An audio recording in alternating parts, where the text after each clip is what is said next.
Hello বন্ধুরা, রুবিস kitchen চ্যানেলে সকলকে জানাই স্বাগত। আজকে একটা নতুন রেসিপি নিয়ে আপনাদের সামনে আবারও হাজির হলাম। দেশি মুরগি আলু দিয়ে পাতলা ঝোল।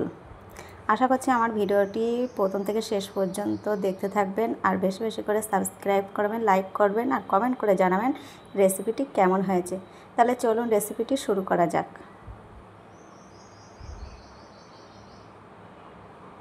এখানে আমার মুরগিটা একদম পরিষ্কার করে ভালোভাবে ধুয়ে নিয়েছি। এবারে পিস পিস করে কেটে নেব।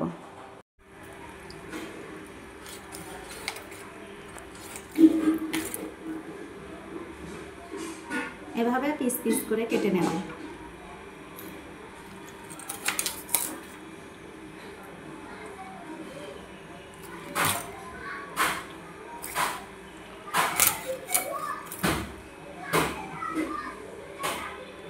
এখানে আমি মাংসটা ভালোভাবে ধুয়ে নিয়েছি। প্রথমে আমি কড়াইটা চাপিয়ে দিয়েছি আর অল্প পরিমাণ সরিষার তেল দিয়ে দিচ্ছি। মাংসটা ভেজে নেব।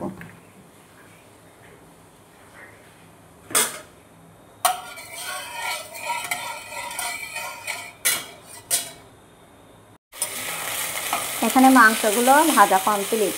এবারে আমি মাংসগুলোকে নামিয়ে নেব। এখানে আমি আরেকটু তেল দিয়ে দিচ্ছি।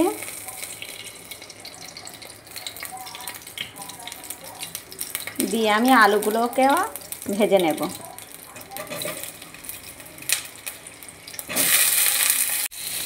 এখানে আমার আলুগুলো ভালোভাবে ভাজা হয়ে গিয়েছে।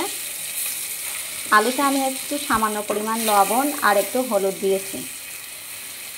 এখন আমি আলুগুলোকে নামিয়ে নেব। এখানে আমি কড়াইটা বসিয়ে দিয়েছি।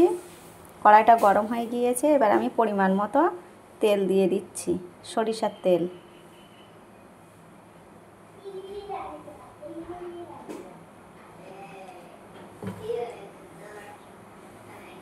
এখানে তেলটা গরম হয়ে গিয়েছে। কয়েকটি গোটা মশলা দিয়ে দিচ্ছি, দারচিনি, লবঙ্গ, এলাচ, সেই সঙ্গে একটা তেজপাতা মাঝখান থেকে ছিঁড়ে দিয়ে দিচ্ছি। এখন কিছু পরিমাণ পেঁয়াজ কুচি দিয়ে দিচ্ছি।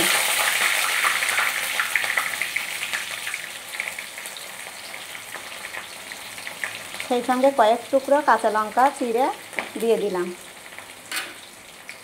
দিয়ে পেঁয়াজের সঙ্গে ভালোভাবে নাড়াচাড়া করে নেব।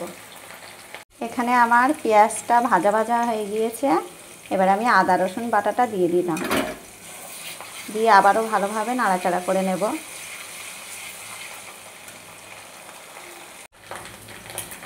এই মশলার ভিতরে আমি হাফ চা চামচ গোটা জিরে দিয়ে দিলাম।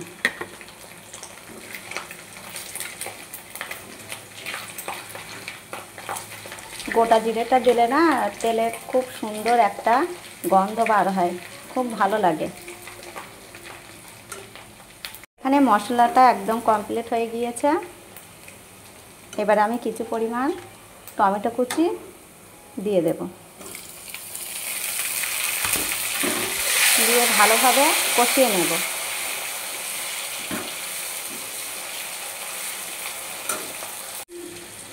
এখন আমি মশলার ভিতরে গুঁড়ো মশলাগুলো অ্যাড করব। প্রথমে আমি এখানে পরিমাণ মতো লবণ দিয়েছি, হলুদ গুঁড়ো, ধনে গুঁড়ো, জিরে গুঁড়ো, গোলমরিচের গুঁড়ো দিয়ে ভালোভাবে মশলার সঙ্গে গুঁড়ো মশলাগুলো কষিয়ে নেব। গুঁড়ো মশলা দেওয়ার পর হয়তো ধরে যেতে পারে, সেই জন্য আমি অল্প পরিমাণ পানি দিচ্ছি যাতে মশলাগুলো ধরে না যায়। দিয়ে ভালোভাবে নাড়াচাড়া করে নিয়ে একটু কষিয়ে নেব।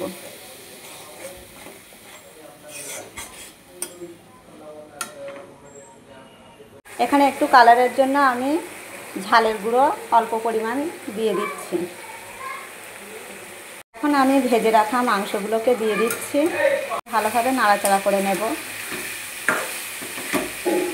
তারপরে ভেজে রাখা আলুগুলোকেও দিয়ে দেব। দিয়ে মাংসের সঙ্গে ভালোভাবে নাড়াচাড়া করে নেব। এখানে আমার মাংসটা কষানো হয়ে গিয়েছে। এবারে আমি পানি দিয়ে দিচ্ছি, একটু বেশি করে পানিটা দিয়ে দিচ্ছি, কারণ মাংসের পাতলা ঝোল হবে আর ঝোলটা আমি একটু বেশি করে রাখবো, সেই জন্য একটু বেশি করে পানি দিয়েছি। এই অবস্থায় আমি ঢেকে দেব। এখন আমি এটিকে ঢেকে রাখবো। বন্ধুরা, এখন আমি আধা ঘন্টা পরে ঢাকনিটা খুলছি। এই দেখুন কেমন হয়েছে।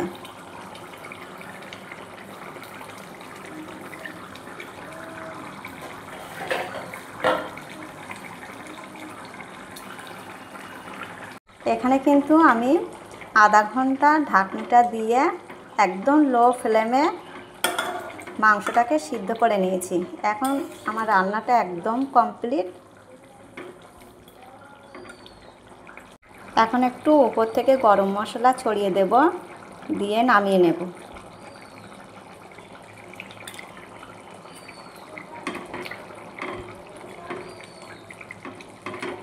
বন্ধুরা, তাহলে আজকের রেসিপিটি এখানেই শেষ।